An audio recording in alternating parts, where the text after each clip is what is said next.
Hey, I just got back from taking the dog for a walk back through the woods down the trail.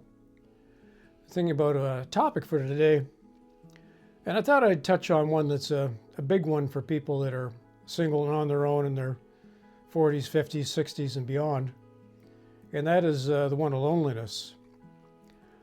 I know that when you're married and you have kids and a house and everything going on, much of your social life is planned by your wife. Get-togethers with the in-laws, neighbors, family, and friends. You usually hear about it at the dinner table, all of it planned before you even really have any say in it. But the minute you go on your own, whether it's because of divorce or bereavement, or the kids have grown older and moved out, you're on your own.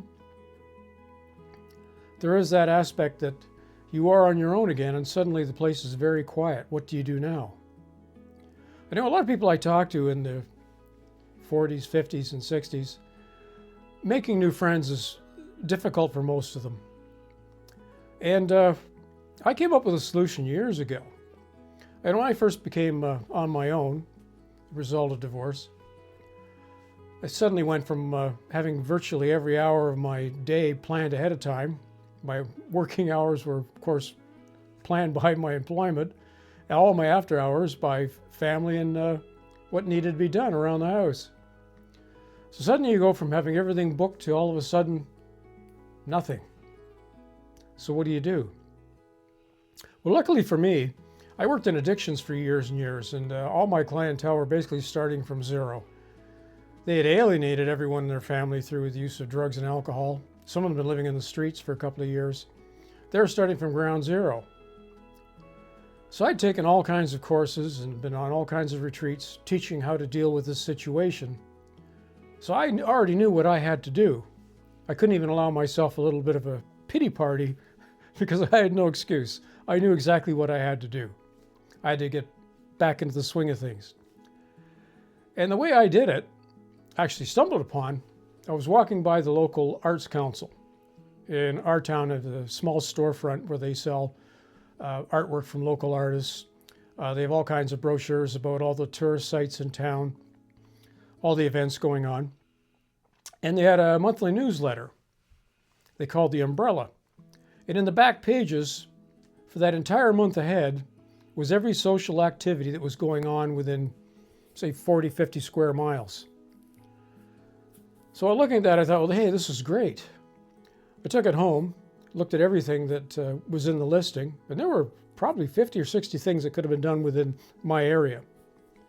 Included things like wine tastings, gallery showings, all kinds of physical events, cycling, hiking, fundraisers for cancer, MS, you name it. All kinds of opportunities to go and take part in these events or volunteer.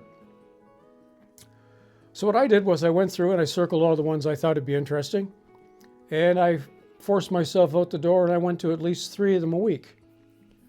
Now, because money was a bit of a constraint at the time, I went to all the free ones I could find out first, and whatever money was left over, those are the ones I would go to.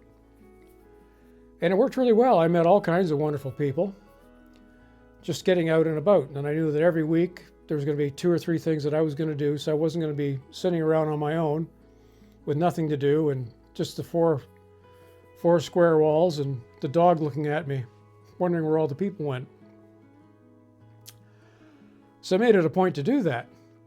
And one of the other aspects that I did along those lines was I noticed a lot of these events needed volunteers.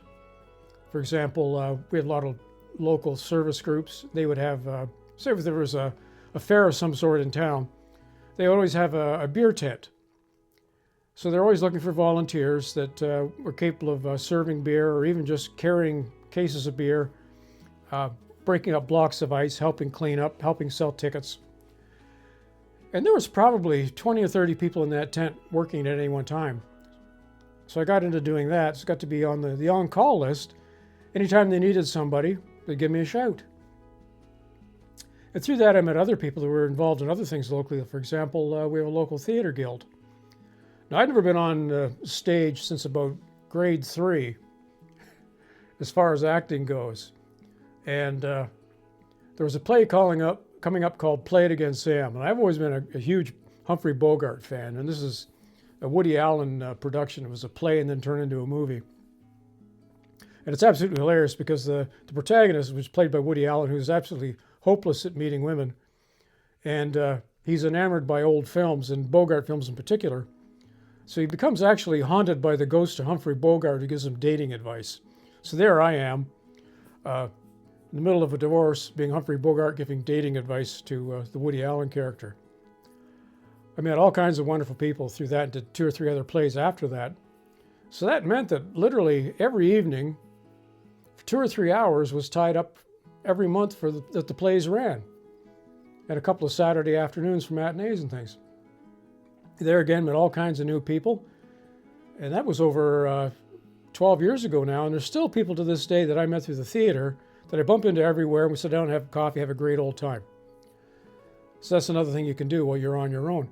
But all these things, what they do is they take the pressure off meeting everyone one-on-one. They tend to be group activities. So you go out and volunteer. You join some organization like a theater guild or the library guild or whatever. It gets you involved doing things with other people so you get to know them on a basis without the pressure of dating. And if you happen to meet anyone doing these things, you already know that they're engaged in activities that you already like to do. You know they're not pretending that they like it to get in your good graces and really have no interest in fishing, hiking, or cycling or any of that stuff. Because if you join a cycling club and the girls that are there, they obviously like cycling. They're not there to work on their tan. So I made that my goal, was to get involved with as many of these things as I could without overextending myself. And I found the more I got out, the easier it became. And it got to the point where I really wasn't lonely anymore, even in the times where I was by myself, because I knew I wasn't going to be sitting by myself all the time. I was going to be out, meeting people, doing things, working in my community, and being invited to a lot of things I wouldn't have been invited to if I hadn't gotten out. I also got involved with a lot of charities, volunteering for galas, fundraisers. Some of them were incredibly fun. We did one with, these were fundraisers for cancer, and they always had a theme. And one of the themes was a 007 James Bond night. So this was set up by a group of the local ladies. And we had 350 women and only 8 of us James Bonds. And of course, we're all wearing tuxedos and the girls are all dressed up. Everyone's having a great time.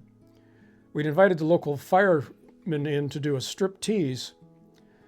They were frightened so badly by the antics of the ladies, who by this point it was getting close to midnight and several drinks had been served to everybody.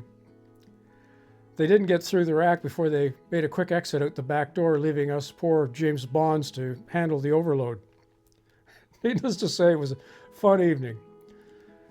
I have pictures of the event that I look at to this day, make me smile. Another agency I worked with, actually helped co-found, was called Wheelchairs of Hope. And so for the next 12 years, that's what I did. And all my off time was pick up used chairs, refurbish them, clean them up, catalog them, and move them out back into the community to people that otherwise couldn't afford a chair.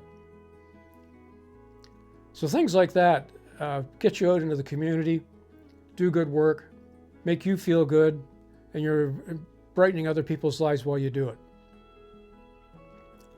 So that is pretty much how I would recommend anyone who's lonely to get back at it. If you do happen to have any agencies in your area, any, for example, arts councils, library councils, charities, contact them. If you're interested in volunteering for them, you can do that. Find out from places that, for example, you go into a restaurant, quite often they have a bulletin board and they'll have all the local activities in the area listed there. Most places in tourist areas, like where I am, they have tables set right up in the foyer that have all kinds of brochures about what's going on locally. Check your local newspapers, local magazines, and decide what you want to do, and then do as I'm doing right now. I'm scheduling up for what I'm going to be doing this weekend. We have several events here in town.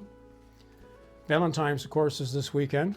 Not that I'll be taking anyone to Valentine's dinner. I'll take myself very much. And some local events. We have one event where all the local restaurants prepare soups or chilies, and they all compete against one another. It's great fun because you get to go downtown and there's like 15 places that have 15 different kinds of chili. You get to try them all. You get like a little cup of chili, soup, or whatever else is on. All great fun, all local, and all people you've likely met before. So, in closing, there's no need to be lonely. Take the time you need to be on your own, but do get out there. Make a point to get out and meet people the easy way. Volunteer, join groups, special interest groups, even take night courses at local community colleges. Say if you're interested in photography, take a course in photography, woodworking, cooking, you name it. It's worked well for me, and I think it'll work well for you as well. As always, breathe deep, think clearly, enjoy each day, and remember, Mike loves you.